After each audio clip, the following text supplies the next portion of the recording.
Good morning, grade 8s. Today our lesson is on the surface area of a cylinder. Surface area of a cylinder is determined by a formula.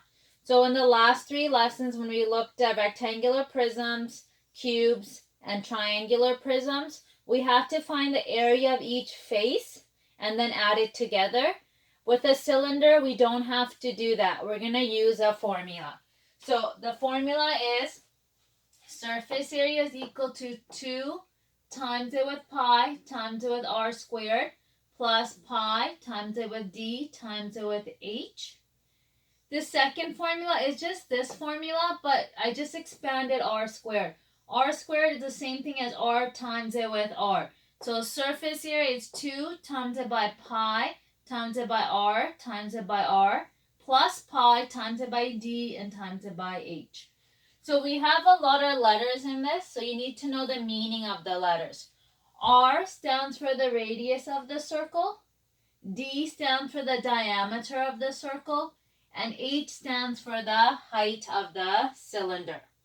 So for this particular question or this formula, when we use it, we need to know radius and diameter. Both of them will not always be given. So recall, what is the relationship between radius and diameter? So you have to remember radius is half the diameter. So if I told you the diameter was 14, the radius would be 7. Or the diameter is 2 times the radius. So if I told you the radius was 4, then the diameter would be 8. So this is very important in today's lesson, and this formula is also very important. This is a little theory on cylinders. Now I'm going to do 2 examples with you.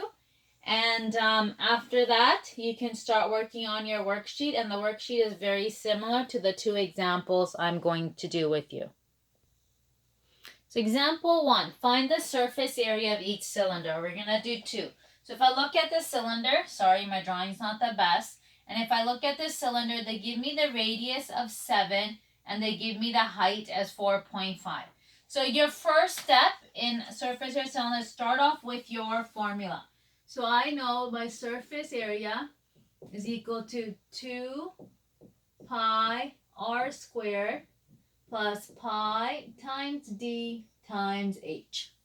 And if you look at it, I need to know what r is, and r is given. I need to know what d is, and I need to know what h is. So on the side, I can write r is equal to, and if I look at that, that's given is 7 millimeters. I don't know diameter, and they gave me height is equal to 4.5 millimeters. Okay, I can figure out my diameter because I know my radius. So if I go back to my notes and I look at what's the relationship between radius and diameter, diameter is twice the radius. So if my radius is 7, to get my diameter, I'm going to go 2 times 7, which gives me 14 millimeters. So now I have all 3 measurements for these variables. So I know r, I know d, I know h, and I know pi is 3.14. I can plug it into I can substitute all my information. So surface area is equal to 2 times 3.14 times it by r, which is 7 squared, plus pi, which is 3.14, times it by d, which is 14, times it by my height, which is 4.5. Okay, so all I did, excuse me, in this step is I just plugged in my information. Now this one, I can expand further. So I know the surface area is 2 times 3.14 times it by 7 times it by 7. Right? Because 7 squared means you're taking the number and multiplying it with itself. Plus 3.14 times it by 14 times it by, sorry, not 3.5, times it by 4.5.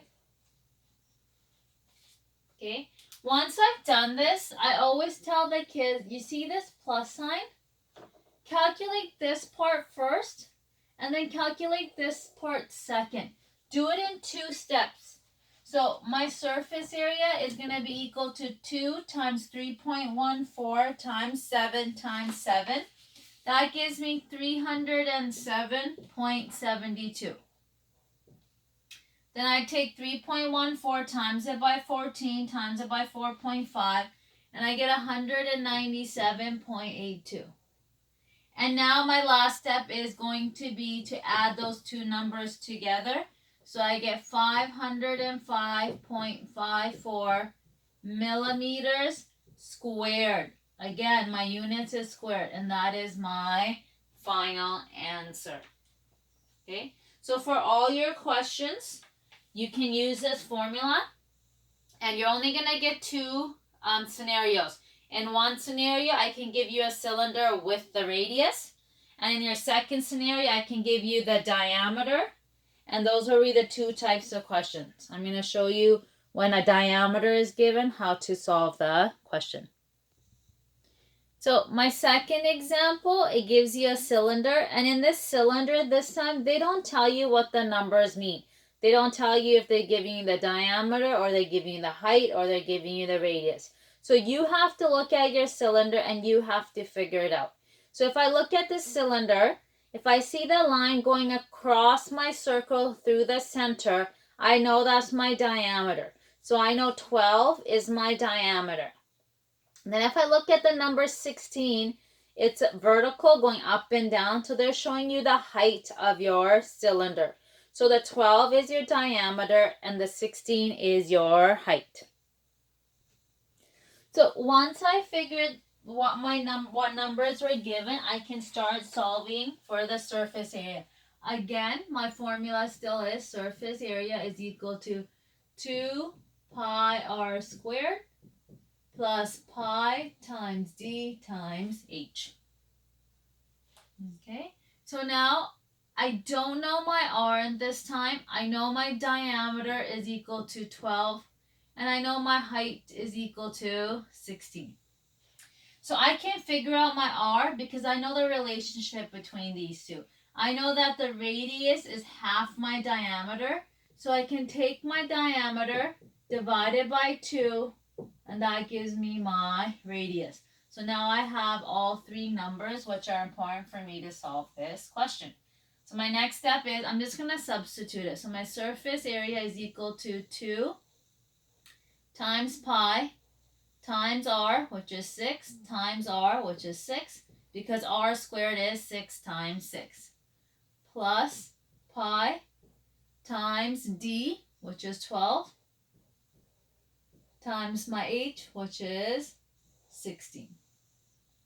Okay, I know what pi is, so I can substitute my pi here with, actually I'll rewrite it. So surface area is going to be equal to 2 times 3.14 times 6 times 6 plus 3.14 times 12 times 16. Okay, now remember, I'm going to plug this into my calculator first, and then I'm going to plug that in. I'm going to do it in 2 steps, because if I do it all in one step, there's a chance I can make an error, and then you'll get the entire question wrong. So 226.08. If I plug that into my calculator, I get 602.88. This is 600. And then my last step is to add both numbers together, and I get 828.96 millimeters squared. And that is my final answer. So like I said, I've done the 2 scenarios with you, and those will be the types of questions you get on your worksheet today.